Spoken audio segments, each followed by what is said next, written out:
We say Allah.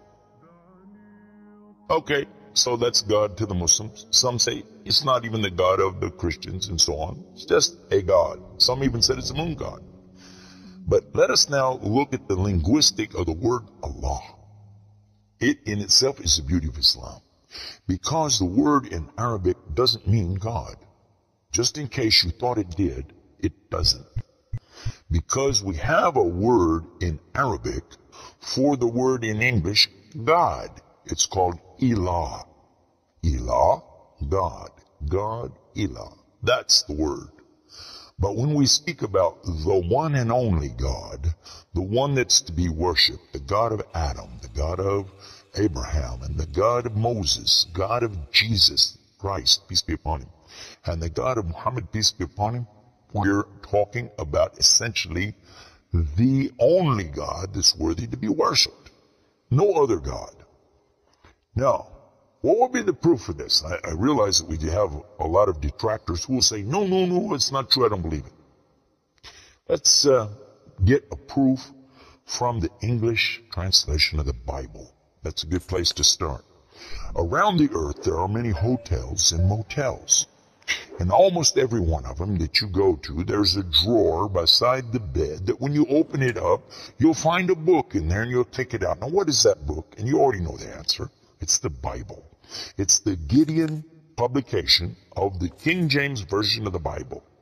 The Gideons are very proud of it because they've translated it into so many languages. If you'll turn a few pages right in the beginning, you'll find examples of the translation to Chinese and Korean and into Urdu, the language of Pakistan. You'll find it into Tamil. You'll find it translated into Afrikaans language, which happens to be the first. And the second language translated to is Arabic. And there is an example of each one of these languages from the verse in the Gospel of John, chapter 3, verse 16. And you know it very well. For God so loved the world. That's how it begins. And if you look in the Arabic language, the example that they gave in that Bible, it says Allah. Allah. That's what it says. For Allah so loved the world. So if it's not the same God, then why? All over the entire earth, everywhere I go, I find this exact same word being used in the Bible of the Christians. Now you might say, what about the Old Testament?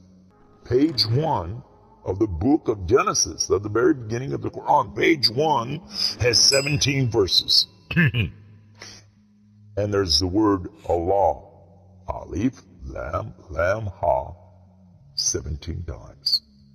So just as it's the God for the children of Israel in Arabic language, and it's the God for the Arabs who are Christians, it's also the same God for the Muslims. The word is Allah. Why Allah? Why is it important to have this particular word, and why don't we have it in English? Now, I want to come to the etymology of the word. It comes from the word eloh, and eloh means God. But God is defined as what? Anything that's worshipped, whether it be something you can see or you don't see, something you can touch or not touch, something that you can hear or not hear. A God could be anything. A God could be a rock, a stick, a stone, a bone. A God could be something that you can make with your hands. A God can be something you could use your imagination for. It could be a human being. A God could be anything. G-O-D, God, could be anything. But there is no word in English for Allah. So when you translate the word Allah to be God, you've actually diminished the meaning of Allah. That's why whenever you translate the Bible from English to Arabic, you need to use the word Allah instead of God with a big G, which now gives us a clue to the problem. In the English language, they only have one word, God. Little G-O-D. It means something worshipped. It could be idols, images, pictures, statues. It could be human beings. It could be anything. This is God's. Little G-O-D-S. But when you mean the God, you have to capitalize the G. You have to make a big G. Now, what happens if you're going to start the sentence with the word God? You have to make a big G anyway, don't you? So you wouldn't know if it was God, big God, or God, a little God, just any old God. You wouldn't know. Also, whenever you're speaking to someone, they can't see the letters. So when you say God, which God? What God are you talking about? In Arabic, though, it's clear. When you say eloh, okay, he's talking about a God. And Allah is an eloh. But he's also al-eloh, the only eloh. And when you say Allah, this firms it up. And there's no doubt in anybody's mind that you're talking about the one and only God. The word Allah in the Arabic language cannot be made plural. There can't be more than one. Okay, that perfectly fits the unique God of the believers, because there's not more than one. He's only one. There's no God beside God. Second point is this: it can't be made female or male. There's no gender to the word.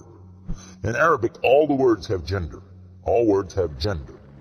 But this particular word is only having gender because of the Arabic language, not because Allah has gender. To give you an example, it always says like Allahu. This means Allah, He is. But when we say He, it's out of respect for Allah, because Allah is without gender, because He's not like His creation, not male, not female. Additionally, we find that the examples in Quran, for instance, when Allah is talking about Himself, you'll find it says Nahnu. Nahnu means we. And Allah refers to Himself as Nahnu. He also says Khalaqna. He says Khalaqna. What does that mean? He's saying that we created. And throughout the Quran, you find Allah referring to Himself as we, our, and us. And right away you're going to say, okay, if that's not plural, then what is? In fact, this is the royal we used by a king or a queen when they're giving decrees. We have it in English too, so you can understand. The king says, we decree the following, and he's talking about himself. It's the royal we. Now, I thought about this quite a bit, and I was trying to think, how could I give a better example?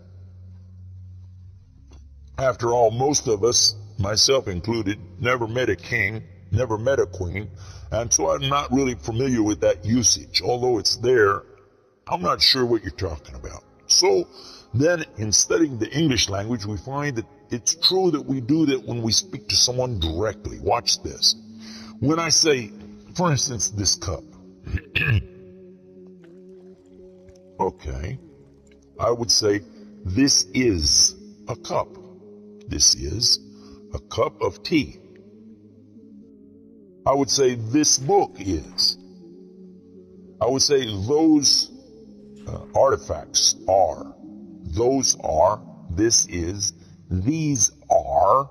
So I'm saying is and are. Did you catch this now? These things are.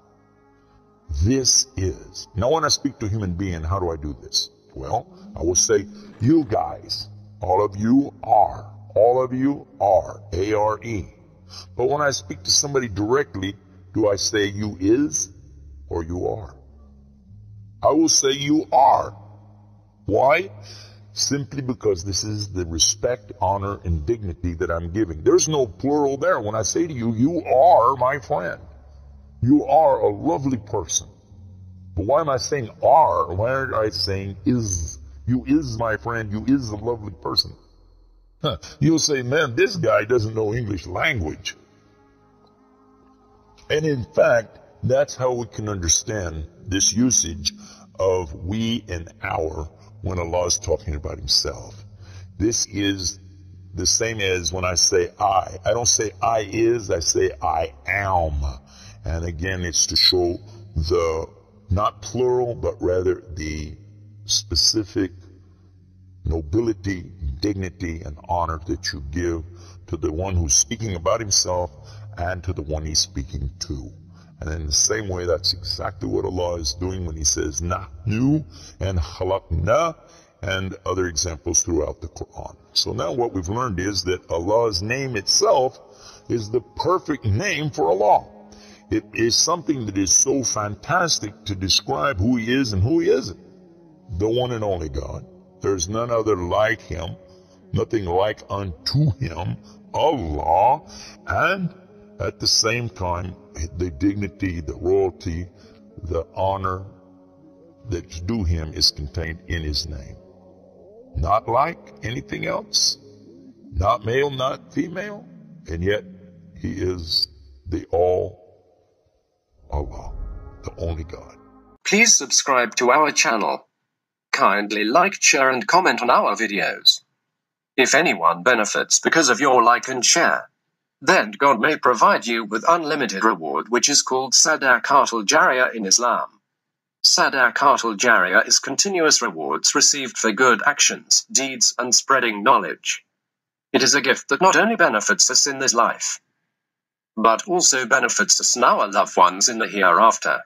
According to the hadith of the Prophet, peace be upon him, narrated by Muslim, when a person dies, all the deeds end except 3: a continuing charity, beneficial knowledge, and a child who prays for them.